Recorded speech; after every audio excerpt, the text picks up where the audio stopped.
Only one man against the whole world in large, fighting with them monsters. Poverty I can't stand. That's why I know is. Thank you for joining me on my masterclass. Now today we're talking about 7 things that can destroy poverty forever. Now that's 7 things that can destroy poverty forever. Now the reason why I'm doing this video is because of feedback I got from my subscribers, and I've told you guys, always leave comments. Tell me what you want to talk about. Tell me what you want to see addressed, because I'm not doing this just to get a kick out of it. I'm doing this because it's my calling to help people. I'm an apostle of prosperity. I'm prosperous, but I don't want to be prosperous just for myself. Having gone around Africa 2018, having gone around Asia 2019, seeing the endemic systemic generational poverty in these places, I have devoted the rest of my life. I want to devote the rest of my life to addressing this by teaching people how to make money, how to avoid poverty, how to move upward financially, how to come out of this cesspool of poverty. And so if you leave comments and tell me, okay, Pastor Reno, these are the areas that I want to learn about, or these are the areas that I want to have more clarity about, I'm able to structure my videos to meet your needs. And so you send me a number of emails, and then just huge amount of comments saying, okay, you've taught us how to make money, but what are the things that we can do to avoid poverty? So here are 7 things that you can do to avoid poverty forever. Now, the very first thing you have to do is stop saving money. That's the very first one. Stop saving money, except you're saving money to invest. But stop saving money.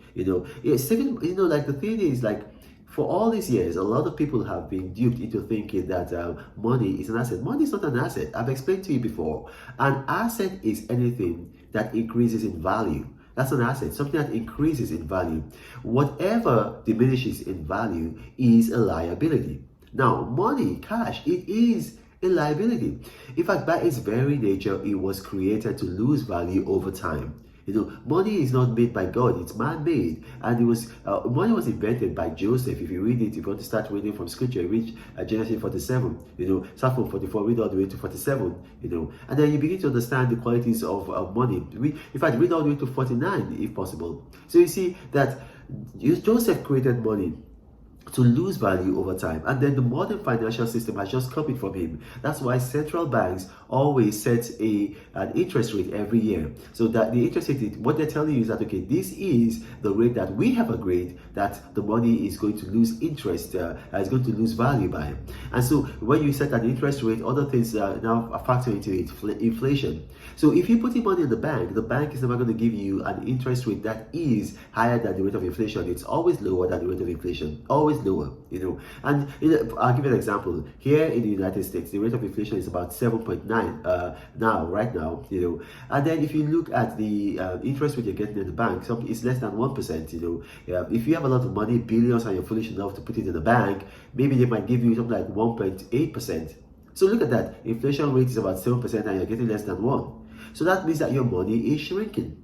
So you're better off investing your money into something that is going to give you a rate that is higher than investment. So that's the thing. I'll take a country like Nigeria, for example. In Nigeria, if you had 1,000 naira in Nigeria in 2015, that 1,000 naira was equivalent to $500. Sorry, it was equivalent to $5. $5, that's 500 naira. So at that time, $1 was equivalent to 199 naira. So that, let's just say 200 naira. So if you have $1,000, that's $5. Now today, if you have $1,000 in Nigeria, that money is equivalent to less than $2.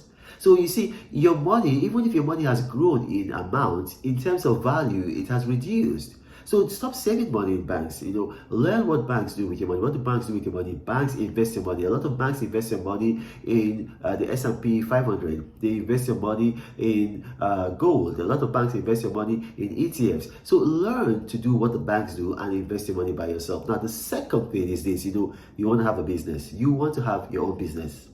That's, the best way to avoid poverty is by having your own business. Even if you have a job, you can be fired from your job. You can be fired from your job. So if you have just your job and that's what you're depending on, if you're fired from your job, it's going to be a shock. And if you look at the Forbes rich list, the richest 100 people in the world, if you look on that list, you see, almost all of them, if not all of them, are business owners. Certainly the top 10 are business owners. That's the fastest way and the best way and the most stable way to create wealth. It is to have your own business. So even if you have a job, what you want to do in your job, have a side business, have a side hustle. Don't close from your job and then go home and watch television. That's the worst thing that you can do. You're working hard for your employer and then you're not working at all for yourself. I mean, that is very, very silly if you look at it. So you want to work hard for yourself. You want to have a side business. Maybe you're selling to excel. Look for something that you can sell. Look for something that you can sell. Maybe you want to sell clothes to your co-workers, or you want to have a carpooling business, or you want to just do something like maybe provide a service, but have a business. If you want business ideas, you can watch my video. I give a ton of video business ideas. It's on my YouTube channel. But you want to have a business. Now, the third thing that you want to do to defeat poverty forever is that you want to invest and make money work for you. So you don't just want to work for money. That's earned income. So earned income is the very worst way to make money. Earned income is because it destroys your health. Because you're going there, you're laboring, even if it's not a very, very laborious job physically, it might be a laborious job mentally, and it's not something that you want to be doing, but you're only doing it because you want money, and so it becomes monotonous. So what you want to do is you want to invest. So I've taught you guys, tons on my channel. You've got like more than 100 ways of investing money. Like I said to people, if you had invested $100 into Bitcoin in 2013, today your investment will be worth $4.2 million. Unbelievable, but true. So learn to invest in the S&P 500. In the S&P 500, well, as long as it's giving you a rate of investment that is higher than inflation, and that's what it's doing right now. We've got a 96-year history of indexing the S&P 500. Invest in it. There are other things that you can invest in. If you don't want to invest in the S&P 500, you can invest in treasury bills. You can invest in for online forex trading. I've taught you guys how to do that on my channel. If you want to learn how to do that, you watch that video. You can invest, on the Nasdaq. Nasdaq have more technology stocks, and depending on the stocks that you pick, you can make a killing.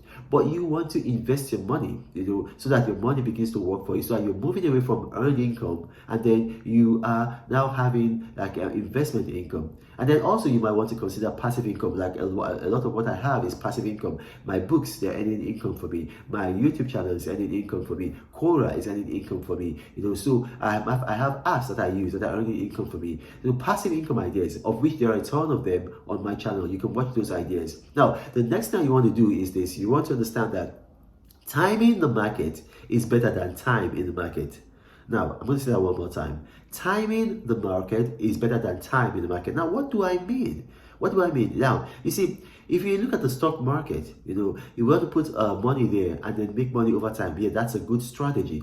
But a better strategy is timing the market. Timing the market. For example, when Russia invaded Ukraine, if you watch my video, I told you, look, I'm not giving you financial advice. I'm just giving my opinion. I'm telling you, look, if Russia has invaded Ukraine today on Thursday, I believe it was anyway, on the day that Russia invaded, it was a Thursday, I told you guys, I said my belief is that oil and gas stocks are going to rise very quickly as a result of this invasion. So I encourage people, I said, listen, buy oil and gas stocks, buy them immediately. And I told you, I said, like, it's not financial advice, it's my opinion. Now, why did I say so? Because I foresaw what was going to happen. I said, look, Russia is an oil producing and gas producing country, the largest in Europe, supplying European countries. And then these European countries, they are in an economic relationship with the United States. This invasion is going to affect them. So I said, look, buy oil and gas stocks. And what has happened? Those stocks have gone up exponentially. Now that's called timing the market. You look at what's happening around you, what's happening in the world, and then you time the market. And then so that's the fastest way to make money in the stock market. If you'd listened to me and you bought shares in the oil and gas, you would have made a lot of money now. So that's what they call timing the market. So timing the market is better than timing the market. Just putting your money on different stocks, and then you're not doing it strategically. You just want to make money just just like the long way. You just want to put your money, and then maybe you're getting like something like 8% interest from your stocks and your shares every year. Yeah, it's good, but it takes time to build wealth. However, you can time the market. You can look at things that are happening.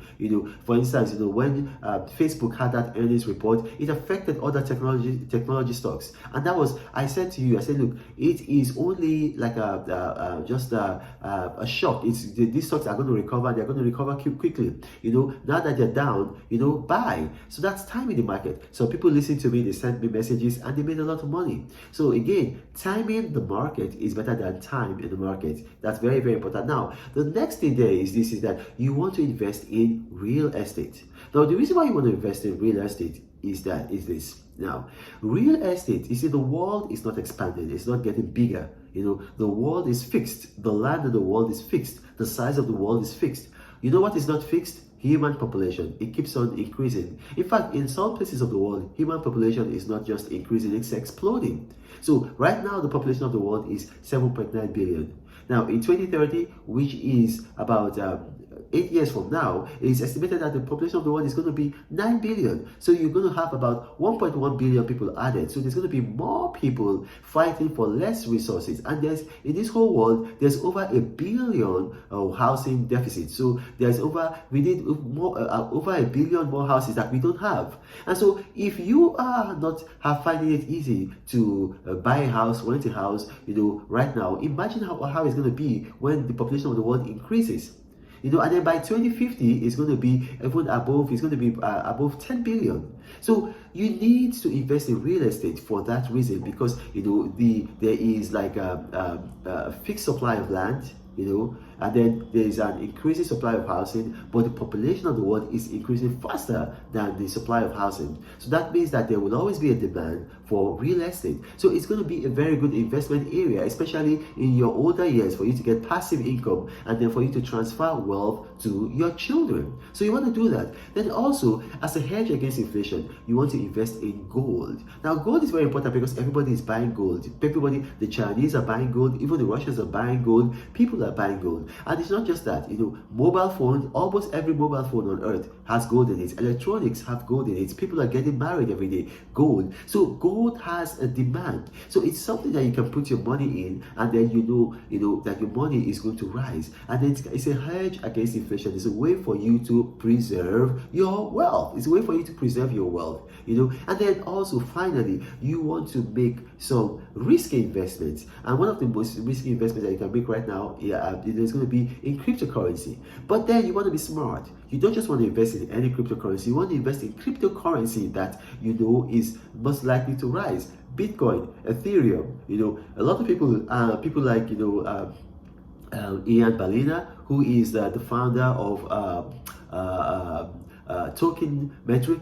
And he said that, look, Bitcoin is going to hit $100. Steve Wozniak, the co-founder of Apple, he says Bitcoin is going to hit $100. $100,000. Chamath Palihapitiya, he said Bitcoin is going to hit $100,000. I happen to believe them.